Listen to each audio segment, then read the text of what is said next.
యాక్చువల్గా irrational number అనగానే ఈ క్వశ్చన్లో మీరు అందరూ √3 కనబడంగా దాన్ని పెట్టేసి ఆప్షన్ బి అని పెడతారు, కానీ అది తప్పు. యాక్చువల్ ఎప్పుడైతే ఆల్ ఇచ్చాడో మనం ఒక్కసారి క్వశ్చన్ని క్రాస్ వెరిఫై చేసుకోమని అర్థం. ఇది ఒకటి బాగా గుర్తుపెట్టుకోండి. ఎప్పుడైనా ఆల్ అని ఇచ్చినా రెండు ఆప్షన్లు కలిపించడం మళ్ళీ ఒక్కసారి కొంచెం కేర్ఫుల్గా చూసుకోవాలి. యాక్చువల్గా ఇర్రేషనల్ నెంబర్ అనగానే మీకు ఏం గుర్తు రావాలంటే నాన్ టర్మినేటింగ్ అండ్ నాన్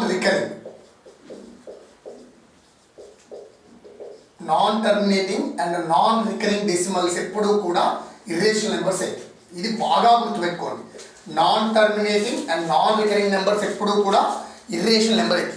వీటి కిందకి ఏమొస్తాయంటే ఇప్పుడు 0.7331 అంటే రిపీట్ అవ్వకుండా సోల్ వచ్చేవి ఇర్రేషనల్ నెంబరే.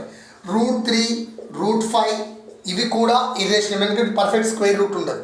అలాగే లాగరిథమ్స్లో ఉండే వాల్యూస్ కూడా log2 కావచ్చు, log3 కావచ్చు, ఇవన్నీ కూడా ఇర్రేషనల్ నెంబరే. ఇంకొకటి ఏంటంటే మీ అందరూ మనం బాగా చూస్తాం, పై అంటే మనం 22/7 వేస్తాం. సో 22/7 చూపించాం కాబట్టి ఇది p/qలో ఉంది కదా, కాబట్టి ఇది రేషనల్ అనుకుంటాం. కాదు, ఇది కంప్లీట్ డివిజన్ కాదు, ఇది కూడా ఇర్రేషనల్. మీరు డివిజన్ చేస్తే దీనికి ఎండ్ పాయింట్ అనేది ఉండదు. సో కామన్గా ఇవి మీరు మైండ్లో ఉంచుకోవాలి. వీటిలో ఏ వచ్చినా అవి ఇర్రేషనల్ నెంబర్ కింద చూపించాలి. మనకి ఇప్పుడు క్వశ్చన్లో చూస్తే √3 ఇచ్చాడు, log2 ఇచ్చాడు, π ఇచ్చాడు, అంటే మూడు కూడా ఇర్రేషనల్ నెంబరే. సో దీని ఆన్సర్ ఏమవుతుంది? ఆల్ అవుతుంది. So the option will be D. ఈ మూడు మీకు ఎందుకు ఇలా చెప్పాలంటే మీకు ఎగ్జామ్ ఒక్కొక్కసారి ఒక్కొక్కటి అడుగుతాడు, అందుకోసం వీటిలో ఏదున్నా అది ఇర్రేషనల్ నెంబర్ కిందకే కన్సిడర్ అవుతుంది. Check it outs.